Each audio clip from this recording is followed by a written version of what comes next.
आसिकी बर्तमान आमर गोटे सांगटे पहुँचले बर्तमान मो आगे देखुं सी गाड़ी लगेला सी मो पर जीव कारण नंबर सिस्टम आमर जेहेतु अच्छी गोटे सिस्टम से नंबरिंग रे गाड़ी आमर लगे नंबर पड़े जीव तो एमती आमर सिस्टम सब चलती बर्तमान आमर जो रो भाई आसिकी पहुँचले पचारिया केमती आज कौन सका उठिकी कौन चा फा पीकी आस ना ना टे कह आ रो भाई कह टे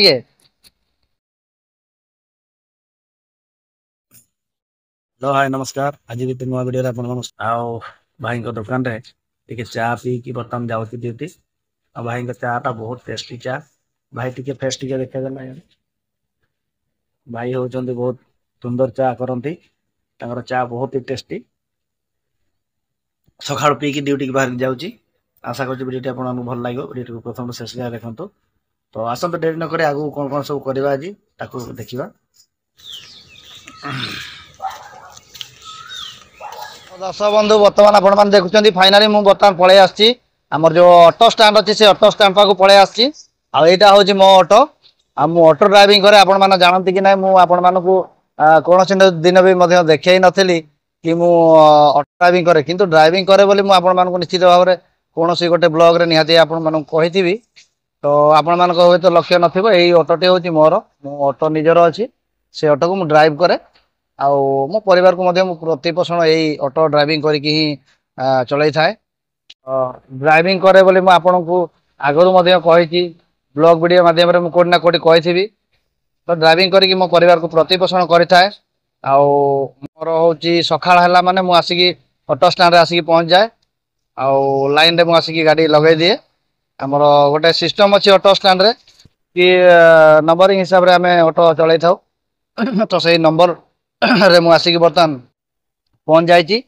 सभा आगे जो ऑटोटी अच्छी से ऑटोटी हूँ मोर से ऑटो को ड्राइविंग करे आईटा हूँ आमर सत्संग विहार आयकर भवन मो पछपटे बहुत दूर रे अच्छी आपन देखे पारना मो कैमेरा ठीक भाव में फोकस करूनी तो तेणु आपन को देखे पारुनी यहाँ हूँ सत्संग विहार ऑटो स्टैंड आमर बालेश्वर आउ भद्रक बारिपदा सेपटू जो बस सब आसे आसिक ये जगार लगे तो से जगह ही आमर ऑटो स्टैंड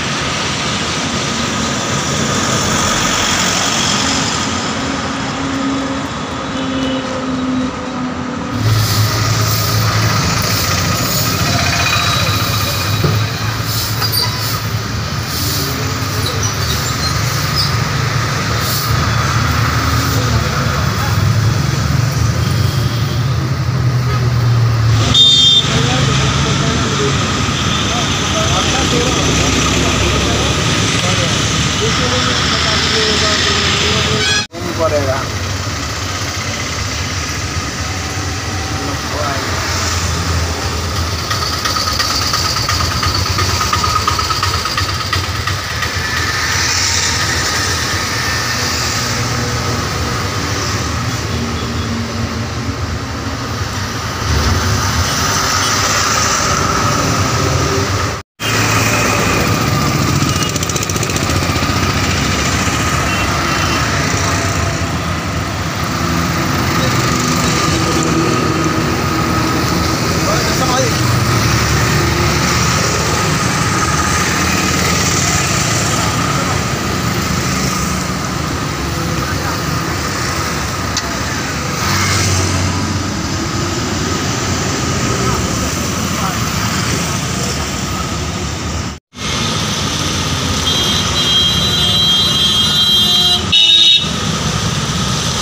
स्टैंड केवल एटी नुहे आमर जा पूरा बाणी विहार पर्यंत अच्छी आमर स्टैंड तो किसी ऑटो रहते आमर ये ଆଉ କିଛି ଅଟୋ ମଧ୍ୟ ଯାଇକି ବାଣୀବିହାର ଛକ ପାଖରେ ଯାଇକି ରୁହନ୍ତି। ତ ଏମିତି ଆମେ ବେପାର କରୁ ଆଉ ଗାଡ଼ି ଡ୍ରାଇଭିଂ ମଧ୍ୟ କରିକି ଆମେ ନିଜର ପରିବାରକୁ ପ୍ରତିପୋଷଣ କରୁ। ଆଉ ଇଏ ହେଉଛି ମୋର ରିଏଲ ଲାଇଫ କଥା। କାରଣ ମୁଁ ଆପଣମାନଙ୍କୁ କୌଣସି ଜାଗାରେ ବା କେବେ ମଧ୍ୟ ମିଛ କଥା ବା ମିଛ ବ୍ଲଗ ବା କୌଣସି ମିଛ କଥା ମୁଁ କହିନଥାଏ। ରିଏଲ ଲାଇଫରେ ମୋ ସାଙ୍ଗରେ ଯାହା ବି ଘଟି ଯାଇଥାଏ ମୁଁ ତାକୁ ହିଁ ଆପଣମାନଙ୍କୁ ଦେଖାଇଥାଏ। ଆଉ ବର୍ତ୍ତମାନ ଆମର ଗୋଟେ ସାଙ୍ଗଟେ ପହଞ୍ଚିଲେ, ବର୍ତ୍ତମାନ ମୋ ଆଗରେ ଦେଖୁଛନ୍ତି ସିଏ ଗାଡ଼ି ଲଗେଇଲା ଆଉ ସିଏ ମୋ ପରେ ଯିବ। କାରଣ ନମ୍ବର ସିଷ୍ଟମ ଆମର ଯେହେତୁ ଅଛି ଗୋଟେ ସିଷ୍ଟମ, ସେ ନମ୍ବରିଂରେ ଗାଡ଼ି ଆମର ଲାଗିବ, ନମ୍ବର ପଡ଼ିଲେ ଯିବ। ତ ଏମିତି ଆମର ସିଷ୍ଟମ ସବୁ ଚାଲିଛି। ଆଉ ବର୍ତ୍ତମାନ ଆମର ଯୋଉ ରଭାଇ ଆସିକି ପହଞ୍ଚିଲେ, ତାଙ୍କୁ ପଚାରିବା କେମିତି ଆଜି କଣ ସକାଳୁ ଉଠିକି କଣ ଚା ଫା ପିଇକି ଆସିଛ ନା ନାଇଁ ଟିକେ କୁହ। ଆଉ ରଭାଇ କୁହ ଟିକେ, ନିଦ ଭାଙ୍ଗିଗଲା ବୋଧେ ସକାଳୁ। ରଭାଇ ଟିକେ କୁହ, ଆଉ ଆଜି ବେପାର କେମିତି ହବ ବୋଲି ଆଶା କରୁଛ? ଆଜି ତ ଗୁରୁବାରେ ବେପାର ଟିକେ ଝିମେଇକି ହୁଏ। ଆଚ୍ଛା। ଆଉ ଲୋକମାନେ ଆଜି ଗୁରୁବାର ଟା ମା ଲକ୍ଷ୍ମୀ ବାର, ପଇସାକୁ ବି ଲୋକ ଲକ୍ଷ୍ମୀ ବୋଲି ମାନନ୍ତି। ହଁ। ସେଥିପାଇଁ ଲୋକମାନେ ଖର୍ଚ୍ଚ ବାର୍ଚ୍ଚ କରିବାକୁ ସେମିତି ଭଲ ପାଆନ୍ତିନି, ବୁଲାବୁଲି କରିବାକୁ ଭଲ ପାଆନ୍ତି। ବେପାର ଟିକେ ଝିମେଇକି ହବ, ସେଥିପାଇଁ ଟିକେ ଆଜି ଜଲ୍ଦି ଉଠିକି ପଳେଇ ଆସିଛି। ଆଉ ଟିକେ ଟାୟାର୍ଡ ଲାଗୁଛି, ଯାଉଛି ଚା ଫା ଟିକେ ପିଇକି ଆସିକି ତାପରେ ବେପାର ପତ୍ର ଦେଖିବା, ଯାହା ହବ ହବ ଆଉ। ଏଇଆ ହଉଛି। ହଉ ଯାହା ହଉ, ମୋ ସାଙ୍ଗ ଯୋଉ ରଭାଇ ଅଛନ୍ତି, ସେ ରଭାଇ ବଢିଆ କଥା କହିଲେ କି ଆଜି ଗୁରୁବାର ଅଛି। ଗୁରୁବାରରେ ବେପାର ସେମିତି କିଛି ଭଲ ହେଇନଥାଏ, କାରଣ ଗୁରୁବାର ଦିନ ଟଙ୍କା ପଇସା ଦବା ପାଇଁ କେହି ମଧ୍ୟ ଭଲ ପାଆନ୍ତିନି। ଆଉ ବାହାରକୁ ମଧ୍ୟ ଯିବା ପାଇଁ କି କେହି ଏତେ ଭଲ ଇଚ୍ଛା କରନ୍ତିନି। ଗୁରୁବାର ଦିନରେ ବେପାର ଟିକେ ବୋଧେ ମାନ୍ଦାଳିଆ ହେଇପାରେ। ତ ପ୍ରତ୍ୟେକ ଦିନ ଏମିତି ଆମର ବେପାର ହୁଏ। ଗୁରୁବାର ହେଲେ, ସଂକ୍ରାନ୍ତି ହେଲେ, ଏସବୁ ବାରରେ ବେପାର ଟିକେ ମାନ୍ଦା ହେଇଥାଏ। କାହିଁକିନା ଆମେ ଡେଲି ସକାଳୁ ଅଟୋ ଡ୍ରାଇଭିଂ କରୁଛୁ, ଆମେ ଜାଣିଛୁ କୋଉ ବାରରେ ବେପାର କେମିତି କଣ ହୁଏ ନ ହୁଏ, ବିଷୟରେ ଆମକୁ ପୁରା ଜଣା ହେଇଗଲାଣି। ତ ବେପାର କଥା ଥିଲା ଏମିତି। ତ ଆପଣମାନେ ଯେତେବେଳେ ବି ମୋର ଭିଡ଼ିଓ ଦେଖିବେ ଟିକେ ପ୍ରଥମରୁ ଶେଷ ଯାଏ ଦେଖିବେ। ଆଉ ଭିଡ଼ିଓ ଗୁଡ଼ିକରେ ମୁଁ ଅରିଜିନାଲ କଥା ହିଁ କହିଥାଏ, ଆଉ କେତେବେଳେ ମଧ୍ୟ ମୁଁ ମିଛ କୁହେନି ଭାଇ। କାରଣ ମିଛ କହିବା ପାଇଁ ମୋତେ ଏତେ ଭଲ ଲାଗେନି। ମୁଁ ଯାହା ବି କୁହେ ସବୁବେଳେ ସତ କଥା କହିଥାଏ। ମୋ ଘର ପରିବାରର ହଉ ବା ଯେକୌଣସି କଥା ମଧ୍ୟ ହଉ, ମୁଁ ସତ କଥା ହିଁ ଆପଣମାନଙ୍କୁ କହିଥାଏ। କାରଣ ସତ କହିଲେ ଗୋଟେ ଲୋକ ନିଶ୍ଚିତ ଭାବରେ ବିଶ୍ୱାସ କରିବ କି ହଁ ଏ ଲୋକ ଲାଇଭରେ ଏହା ଚାଲିଛି, ଏହା ସତ କି ମିଛ ସେ ଦେଖିଲେ ମଧ୍ୟ ଜାଣିପାରିବ। ତ ଯଦି ଆପଣ ଆଜି ମିଛ କହିବେ, ଗୋଟେ ମିଛ କହିଲେ ଗୋଟେ ମିଛକୁ ଢାଙ୍କିବା ପାଇଁ ଯାଇକି ଆପଣଙ୍କୁ 1000ଟା ମିଛ କହିବାକୁ ପଡ଼ିବ। ତ କେତେବେଳେ ବି ଜୀବନରେ ମିଛ କହିବାଟା କେବେ ଭଲ କଥା ନୁହଁ। କାରଣ ଏମିତି ବି ୟୁଟ୍ୟୁବର ଅଛନ୍ତି, ବଡ଼ ବଡ଼ ୟୁଟ୍ୟୁବର, ଇଆଡ଼ୁ ସିଆଡ଼ୁ ଦେଖେଇବେ, ବଡ଼ ବଡ଼ କଥା କହିବେ। ସେମିତି ଆଜ୍ଞା ମୋର ନାହିଁ। କାରଣ ମୁଁ ଯେମିତି ମୁଁ ଦେଖାଏ ସେମିତି ହିଁ ଭିଡ଼ିଓ। କାରଣ ମୋତେ ସେମିତି କହିବା ପାଇଁ ହିଁ ଭଲ ଲାଗେ। ମୋ ରିଏଲ ଲାଇଫ୍ ବିଷୟରେ କହିବା ପାଇଁ ହିଁ ମୋତେ ବହୁତ ଭଲ ଲାଗେ। କାରଣ ମିଛ ଠକ ଭଣ୍ଡ ଲୋକ ମୁଁ ତ ନୁହଁ। ଆଉ ଆଶା କରୁଛି ଭିଡ଼ିଓଟିକୁ ପ୍ରଥମରୁ ଶେଷ ଯାଏ ଦେଖନ୍ତୁ। ଆଜିର କଣ୍ଟେଣ୍ଟ ଥିଲା ଏହା କି ମୁଁ ଆଜି ବେପାରକୁ ବାହାରିକି ଆସିଛି, ତାକୁ ଦେଖାଇବା ପାଇଁ କି ମୁଁ ଆପଣ ଏଇ ଭିଡ଼ିଓଟି କଲି।